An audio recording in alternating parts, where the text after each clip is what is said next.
Hey, what up, guys? We're talking uphill pitch outs today. Okay, it shouldn't seem like much of a difference, but there are some nuances. All right, so let's get after it.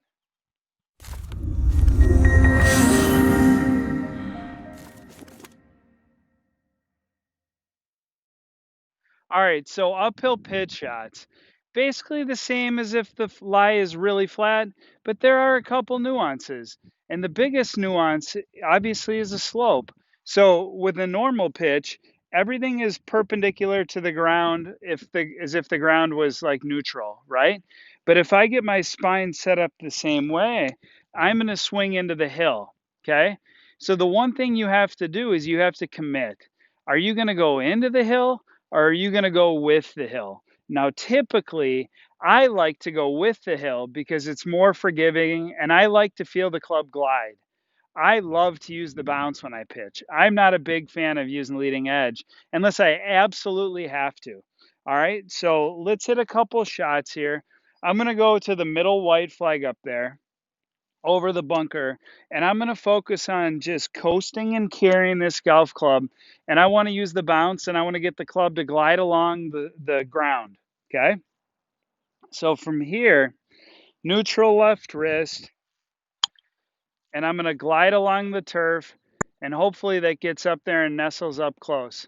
All right, not too bad. I think that went a little bit long, but overall pretty good. And for that shot there, I actually got a little bit more aggressive a turf interaction than I'd actually want. It was a little bit diggy. So typically, I'm going to land the golf club a little bit short and I'm going to let the club glide up the hill. And once the club hits the turf, I'm trying to get my lead side up into extension, meaning when I'm moving the golf club through, I want to keep my head still and get my left side to work up and back, like almost like chest up. Okay, so I'm going to go with the hill here. Ready? All right, ready, set, go. Okay, and that was terrific.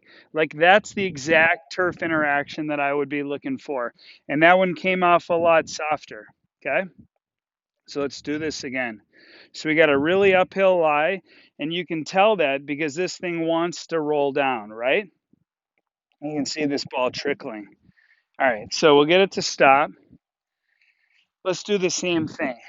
Let's go with the hill here. Okay, neutral, neutral, neutral, a little bit with the slope. Pull the left side up and back.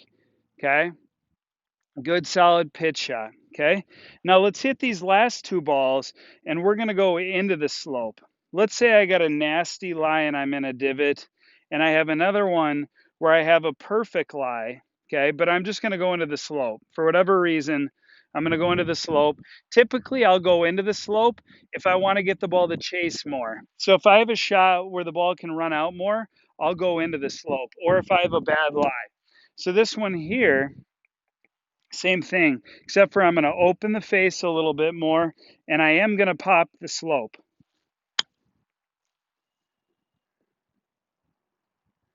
Okay, and that was a really good shot out of a divot, especially. But I typically don't want to go that route because I don't like the turf interaction, and you really have to commit to it. Okay, so let's do one more. This one's out of a good lie, going into the slope. A little bit more open with the face. Okay, and that one I went into the slope. I get a little bit more projection, typically a little bit more speed. But again, both functional shots, just commit to one or the other. You can't teeter totter and kind of, I'm going to swing with the slope and then at the last minute fudge it and push your hands forward. All right. So let me know how this helps. Again, make sure to like, share, and follow, and I'll see you in the next video. Peace.